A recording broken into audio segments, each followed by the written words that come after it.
कभी आपने सोचा है कि जब हम हाथ उठाते हैं या दौड़ते हैं तो ये हरकत कैसे होती है? क्या कोई जादू है? नहीं, जादू नहीं, बल्कि मसल्स का कमाल है। हमारे जिस्म में मसल्स बोन्स के साथ जुड़ी होती हैं। जब मसल्स कॉन्ट्रैक्ट करती हैं, यानी सिकुड़ती हैं, तो बोन्स हरकत करती हैं, और जब रिलैक्स करती हैं तो वापस अपनी पोजीशन पर आ जाती हैं। ये मसल्स कोई आम टिश्यूज नहीं होते, ये फाइब्रस सेल से बने होते हैं, मतलब लंबे धागे जैसे सेल्स जो खास काम करते हैं सिकुड़ने और फैलने का। और यही प्रॉपर्टी इन्हें मूवमेंट में यूज होने वाला बेस्ट टिश्यू बनाती है। अब बात करते हैं मसल्स की टाइप्स की। वर्टिब्रेट्स यानी जिन जानवरों की बैकबोन होती है, जैसे हम इंसान, उनके जिस्म में 3 तरह के मसल्स होते हैं: स्केलेटल मसल्स, कार्डियक मसल्स और स्मूथ मसल्स। स्केलेटल मसल्स वो होते हैं जो हमारी बोन्स के साथ जुड़े होते हैं। इनका काम है मूवमेंट, मतलब जब आप भागते हो या क्रिकेट खेलते हो या यहां तक के स्माइल भी करते हो तो स्केलेटल मसल्स काम कर रहे होते हैं। ये वॉलंटरी मसल्स होते हैं, यानी हम अपनी मर्जी से इन्हें यूज करते हैं। जैसे अभी हाथ उठाएं, ये स्केलेटल मसल्स की मदद से हो रहा है। इनका एक और नाम है स्ट्राइप्ड मसल्स या स्ट्राइएटेड मसल्स। क्यों? क्योंकि माइक्रोस्कोप से देखने पर उनमें डार्क और लाइट बैंड्स दिखाई देते हैं, जैसे जीब्रा के स्ट्राइप लाइंस। ये बैंड्स उनमें खास प्रोटीन की वजह से होते हैं जो कंट्रैक्शन में हेल्प करते हैं।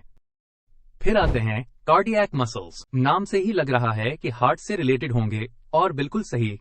ये मसल्स सिर्फ दिल में होते हैं और हार्ट वॉल्स को बनाते हैं। स्केलेटल मसल्स की तरह ये भी स्ट्राइएटेड होते हैं, लेकिन एक खास फर्क है, ये ब्रांच्ड होते हैं, मतलब उनके फाइबर एक दूसरे से जुड़े होते हैं जैसे मैश वर्क हो।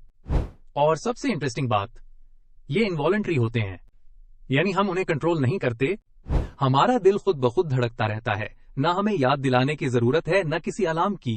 ये सारा काम SAN यानी साइनो ऑरिकुलर नोड के कंट्रोल में होता है, जो बेसिकली हार्ट का नेचुरल पेसमेकर होता है। फर्ज करें आप किसी कचरे के डब्बे को उठाने की कोशिश कर रहे हैं। जैसे ही आप हाथ आगे करते हैं, अचानक आपका बाजू मोड़ता है। अब ये मैजिक नहीं है, बल्कि आपके जिस्म का मसल सिस्टम अपना काम कर रहा होता है।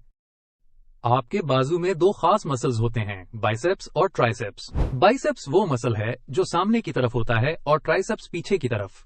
जैसे ही आप चीज उठाने की कोशिश करते हैं, बाइसेप्स कॉन्ट्रैक्ट करता है, यानी वो सिकुड़ता है और आर्म को एल्बो से मोड़ देता है। इसे हम कहते हैं फ्लेक्शन। लेकिन जैसे ही आप बाजू सीधा करते हैं, ट्राइसेप्स अपना रोल प्ले करता है। वो कॉन्ट्रैक्ट करता है और उल्ना बोन को खींचकर आर्म को सीधा कर देता है। इसे कहते हैं एक्सटेंशन। ये दोनों मसल्स एक दूसरे के ऑपोजिट काम करते हैं। जब एक कॉन्ट्रैक्ट करता है तो दूसरा रिलैक्स करता है। इस किस्म के मसल पेयर को कहते हैं एंटागनिस्टिक पेयर। ये सिर्फ हाथों की बात नहीं, हमारे जिस्म में स्केलेटल मसल्स और भी जगह पर बोन्स को मूव करने में हेल्प करते हैं। स्केलेटल मसल्स वो होते हैं जो हड्डियों के साथ जुड़े होते हैं और ये मूवमेंट में अहम किरदार अदा करते हैं। उनकी खास बात यह है कि ये हमेशा पुलिंग फोर्स अप्लाई करते हैं, पुशिंग कभी नहीं। अब एक और किस्म के मसल्स होते हैं जिसे कहते हैं स्मूथ मसल्स। ये थोड़े यूनिक होते हैं, ना तो इनमें कोई स्ट्राइप्स होती हैं और ना ही ये हमारी मर्जी से कंट्रोल होते हैं, यानी ये इनवॉलंटरी मसल्स होते हैं। स्मूथ मसल्स हमें नजर तो नहीं आते, लेकिन ये हमारे अंदर बहुत इंपॉर्टेंट काम अंजाम दे रहे होते हैं। मिसाल के तौर पर आपका डाइजेस्टिव सिस्टम जब आप खाना खाते हैं तो वो स्टमक में कैसे जाता है? स्मूथ मसल्स की वजह से। ब्लड वेसल्स भी स्मूथ मसल से बनी होती हैं ताकि ब्लड स्मूथली फ्लो करे। इन मसल्स की शक्ल लंबी और थोड़ी सी स्पिंडल जैसी होती है, मतलब दरमियान से मोटी और किनारों से पतली।